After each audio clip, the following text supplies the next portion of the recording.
Hello, students. Welcome to Brain Vault, your smart learning partner. Today, we are starting Class 6 English Chapter 1st. Who did Patrick's homework?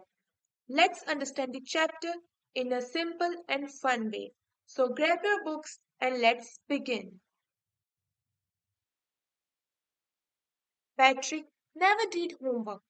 Too boring, he said. He played hockey and basketball and Nintendo instead. तो कहानी शुरुआत होती है Patrick नाम के एक लड़के से जिसे होमवर्क करना बिल्कुल भी पसंद नहीं था।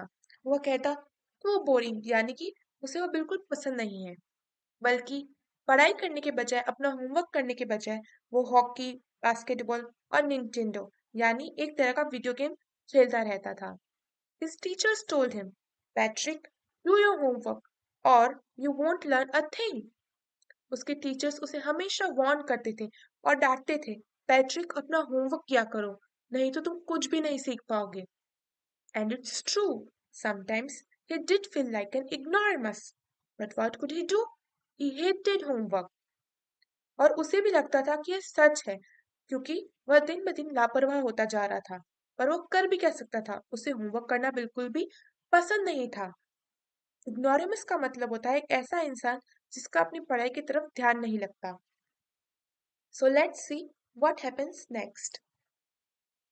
Then one day he found his cat playing with a little doll and he grabbed it away.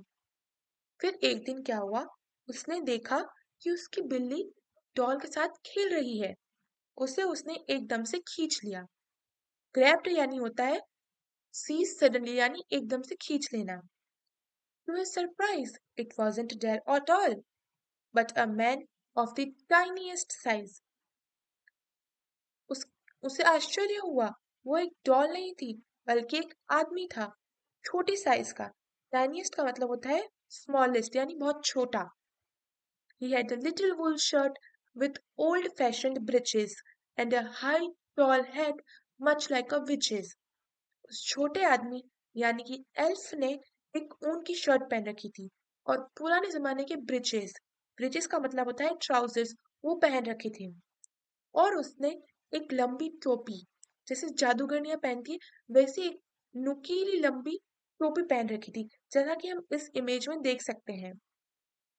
He yelled, "See, don't give me back to that cat. I will grant you a wish. I promise you that." वह छोटा आदमी चिल्लाया, मुझे बचा लो, मैं तुम्हारी एक wish पूरी करूंगा, मैं तुमसे वादा करता हूँ। अब देखते हैं आगे क्या होता है। Patrick couldn't believe how lucky he was. Here was the answer to all of his problems. Patrick को यकीन नहीं हो रहा था कि ये क्या हो गया, वो कितना खुशकिस्मत है। उसकी सारी प्रॉब्लम्स का सॉल्यूशन उसको मिल गया था। So he said, only if you do all my homework till the end of the semester. That's 35 days. If you do a good enough job, I could even get A's. वो बोलता है, सिर्फ और सिर्फ अगर तुम मेरा होमवर्क कर दो इस सेमेस्टर के एंड तक, अगर तुमने अच्छा काम करा तो क्या पता मुझे ए भी मिल जाए। The little man's face wrinkled like a dishcloth thrown in the hamper. He kicked his legs and doubled his fist, and he grimaced and scowled and pursed his lips. Oh, am I cursed? But I will do it. उस छोटे आदमी का मुंह एक छोटे कपड़े जैसा हो जाता है, जिसे मरोड़ के किसी ने एक हैम्पर में फेंक दिया होता है। डिश क्लोथ का मतलब होता है जिससे हम डिशेस साफ करते हैं, और हैम्पर का मतलब होता है कंटेनर। यानी उसका मुंह ऐसा हो गया था जैसे एक गंदे कपड़े को हम लेके हैम्पर में फेंक देते हैं। He kicked his legs and doubled his fist. उसने लात मारी, अपनी मुट्ठियां मरोड़ी। उसे दुख हो रहा था और उसने अपनी आईब्रो कॉन्ट्रैक्ट कर ली थी। ग्रीमेस्ट का मतलब होता है स्ट्रॉन्ग डिसलाइक, मतलब ऐसी चीज जिसे हम करने से बिल्कुल इरिटेट हो जाते हैं, हमें बिल्कुल पसंद नहीं। और कोल्ड का मतलब होता है अपनी आईब्रोज कॉन्ट्रैक्ट कर लेना एक डिस्प्लीज्ड मैनर में। और वो कहता है क्या मैं श्रापित हूँ, लेकिन नहीं, मैं करूंगा। And true to his words, that little elf began to do Patrick's homework. except there was one glitch. अपने वर्ड के अकॉर्डिंग उसने काम करना चालू कर दिया, पर यहाँ पर एक ट्विस्ट था। देखते हैं वो ट्विस्ट क्या था। The elf didn't always know what to do, and he needed help. Help me, he would say, and Patrick would have to help him whatever way. लेकिन ट्विस्ट ये था कि एल्फ को पता ही नहीं था कि उसे क्या करना है, उसे समझ नहीं आता, उसे हमेशा हेल्प चाहिए होती। मेरी मदद करो, वो यही कहता, और पैट्रिक को हेल्प करनी पड़ती किसी न किसी तरीके में। I don't know this word, the elf squeaked while reading Patrick's homework. मुझे इसका मतलब नहीं पता, एल्फ चिल्लाया पैट्रिक के होमवर्क की देखती तरफ। स्क्वीक का मतलब होता है एक स्मॉल हाई पिच्ड साउंड, यानी जिस दरवाजे को खोल बंद करते हैं हम तब आती है उस तरह की। Get me a dictionary. No. What's even better? Look up the word and sound it by each letter. वो एल्फ कहता है कि डिक्शनरी लेके आओ, फिर वो कहता है नहीं, एक काम करो, तुम ही एक वर्ड की एक एक वर्ड मुझे जोर से बोल के बताओ। Let's see what's happened next. When it came to maths, Patrick was out of luck. What are timetables? The elf shrieked. The elves never need that. And in addition and subtraction and division and even fractions. Here, sit down beside me and simply guide me. तो क्या हुआ, जब maths की बारी आई तो Patrick out of luck था, मतलब elf को कुछ भी नहीं पता था। वो एल्फ बोलता है हमारी दुनिया में इन सब चीजों की जरूरत नहीं पड़ती, उसे एडिशन सब्ट्रैक्शन ये कुछ भी नहीं पता था।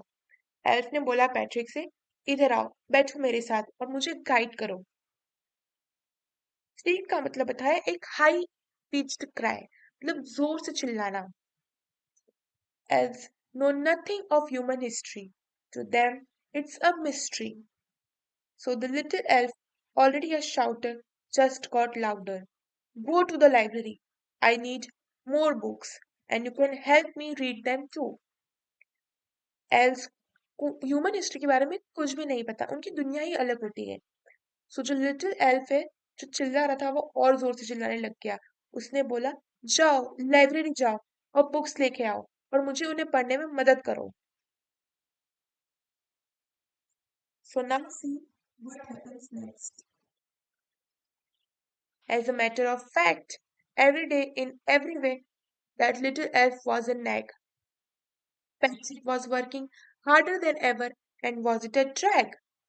तो हुआ क्या, हर दिन अब पैट्रिक और मेहनत कर रहा था क्योंकि वो जो एल्फ है उसे बार बार डांट कर उसकी मदद मांग रहा था। इस तरह क्या हुआ कि पैट्रिक और मेहनत करने लग गया और वो अपने आप को बहुत पुश कर रहा था। नेक का मतलब होता है डांटना और ड्रैग मतलब होता है अपने आप को पुल करना और मेहनत करना। He was staying up nights, had never felt so weary, was going to school with his eyes puffed and bleary. अब क्या हुआ, वो रात को जगने लग गया था, वो बहुत ही थक गया था। weary का मतलब होता है थकना। वो अब स्कूल जा रहा था, उसकी आंखें फुली हुई थी और वो उसे ब्लर दिखने लग गया था, यानी वो बहुत थक गया था।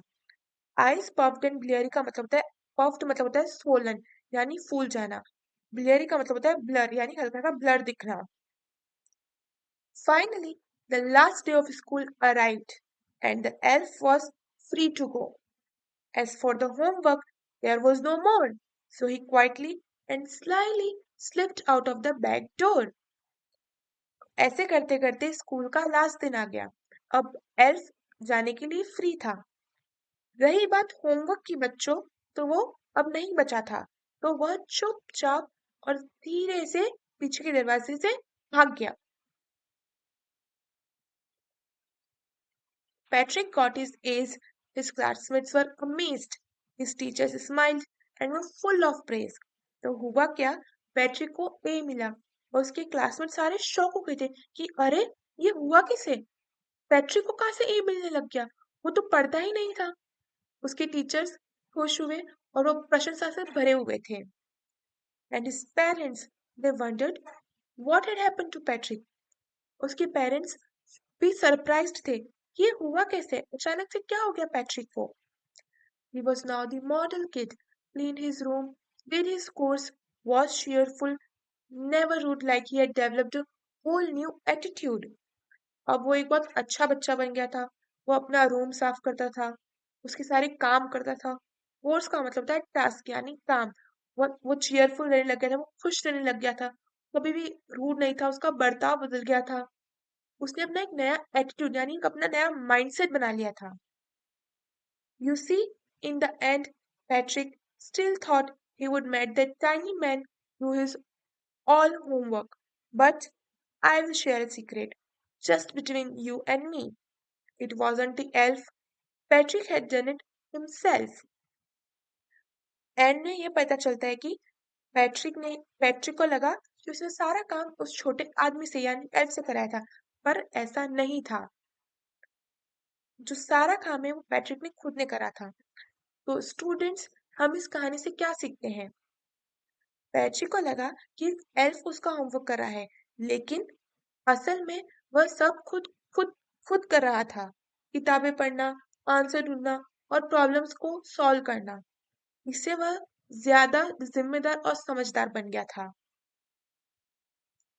Even though Patrick thought the little elf was doing his homework, it was actually Patrick who did all the homework himself, reading books, finding answers, and solving problems. In the end, it made him a little better and more responsible student. So, self help is the best help. Hard work always pays off. That's all for the explanation of the chapter. I hope everything is clear and easy to understand. In the next part, we will discuss summary and important question answer. So don't miss it. Till then, revise well, and if you liked video, do like, share and subscribe to Brain Vault. See you soon in next part. Happy learning!